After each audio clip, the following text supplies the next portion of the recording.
Guys, the Mario movie. I literally lost my mind. I've seen it 3 times. I plan on seeing it 4 times. I have to see it in IMAX before it leaves theater. This was my childhood reunited, all in the same place here on the big screen for Mario. Nintendo blew this out of the park with Illuminations.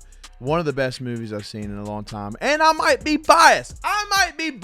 But that's not why you clicked on the video, is it? You clicked on it because you saw Marvel versus Nintendo. What the heck am I talking about? Let me explain. We're going to talk about 3 things. Number 1, how does Mario and the gang rank in power, ability, strength against the MCU? Number 2, the shocking similarity between the Mario Brothers movie and the MCU movies. What? And number 3, and definitely not last, I am a fanboy of Nintendo, a simp, a stan, whatever the kids are calling it these days. That's me toward Nintendo and toward Mario. And the question is, could this series potentially be the new MCU? The storyline, the crossover, the characters, everything the MCU has been experience-wise in the theaters the past 10 plus years. Can Nintendo follow the formula to make a great movie experience that draws out over 20 plus movies? Let's talk about it. What's up, guys? This is Danco. Thank you so much for watching today's video. Make sure to hit the like button. If you want to see more videos just like this every single week, make sure to hit the subscribe button and turn on post notifications. Now on to today's sponsor. And a huge thanks to the sponsor of today's video, Vessi. If you guys have not heard about this shoe brand, let me fill you in real quick. These shoes are going to change your life. Biggest thing about these guys is they are 100% waterproof. 100%. No water on your socks anymore. No more damp socks. Who likes damp socks? Who likes damp anything? Not me. I'm trying to keep things on my body dry. Damp is not an option. So down toward the feet area, I want that stuff to be desert. And speaking of desert, in the drier months of the year, Vessi is made from a material called Dymatex. It's a dual climate knitted material that keeps you cool in the summer and warm in the colder weather. Here in Nashville, it's rained for like a month and a half. And I have to put on my Crocs or some sort of flip-flops, and I'm ready to enjoy the spring, and my toes get wet and gross. I can put on Vessi, slip them on, walk outside, walk back in from getting the mail, and flip them right back off, and my feet stay completely dry. Unpredictable weather, predictable foot condition. These things have went through the muck and the mire. A lot of Louisiana trekking in these shoes, and they come out cleaner than ever from washing. And this lugged rubber outsole keeps your feet extra grippy in any type of weather condition, especially wet. Check out the Vessi styles at vessi.com/Danco and even use our code DANCO for 15% off of your order. This is a shoe that's going to meet every expectation for every type of lifestyle that you live. So check out Vessi, and thanks again for sponsoring this video. So how does all the Mario characters match up against the MCU characters? If the MCU characters were listed out on a tier list, where would each of these characters from the Mario movie just be placed into? How do they compare? Well, let's talk about that. Starting with Mario, I would compare Mario to a street level fighter. Most of the fighters from the Mario movie are going to be street level fighters. This is not like Thor or Thanos level of power and ability. They're cartoon game characters.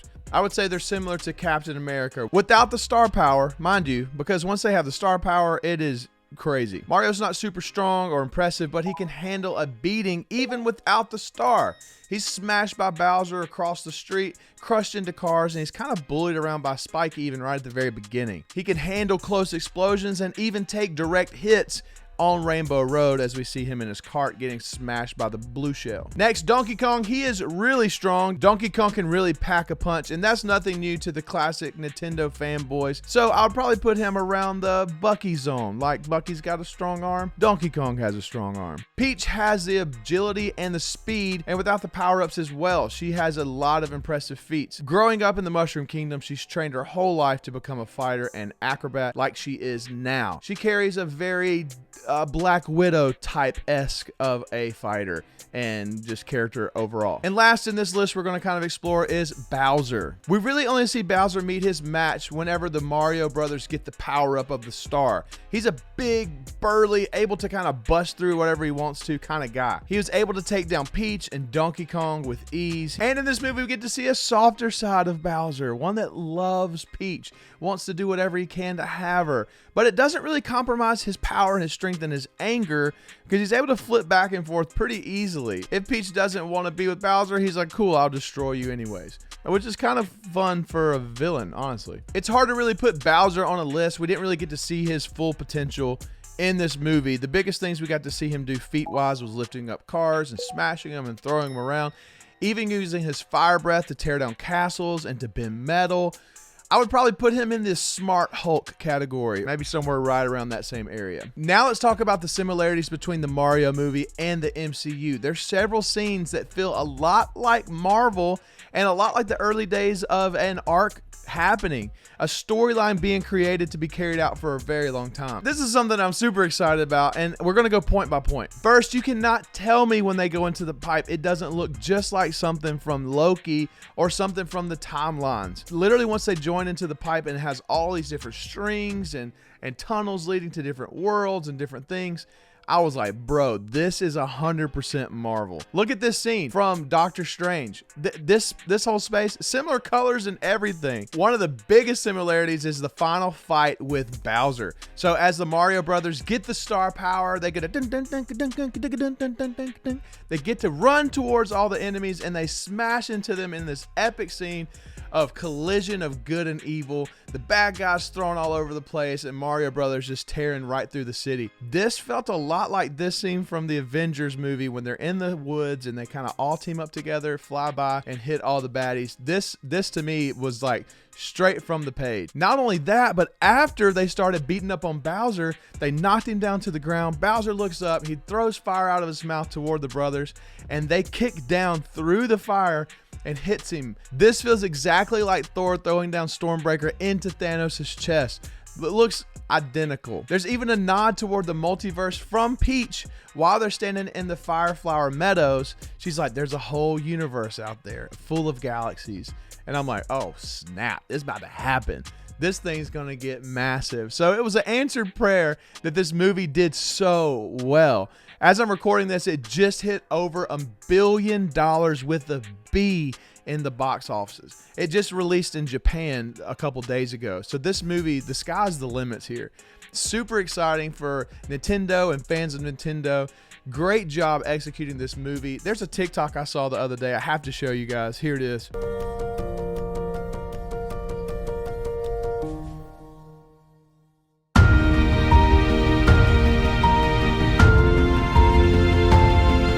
This just warms my heart. That feels like me. Oh my gosh. Like, I'm a huge fan of Nintendo. So if you're a fan of Nintendo, as big as a fan as I am, or even bigger or smaller, whatever, make sure to smash the subscribe button. Danko's going to cover everything you want to know. Nintendo, Marvel, Donkey Kong, Star Fox, Legend of Zelda. Like, the names and the list go on and on forever. So there's a big, bright future for Nintendo. Let me know in the comments below, does it compare at all to Marvel? Yes, this movie is a kid's movie. As I watched it, I'm like, yeah, this is geared toward kids, but there's something for every single generation of Mario fans from the past into now. There's a bit of nostalgia in it. There's something that's kind of new to it as well. And I think that's what's so exciting for me, to see that they're going to be doing something brand new and hold the heart of Nintendo and Mario close as they continue to make these movies awesome. So let me know down below. I would love to know what you guys think. Do you want to see more content about Nintendo and Mario? Let me know what you want to see. Last but not least, make sure to hit the subscribe button, like this video, and turn on post notifications so you can see more videos just like this every single week. Thanks for doing this with us, guys, and we'll see you next time.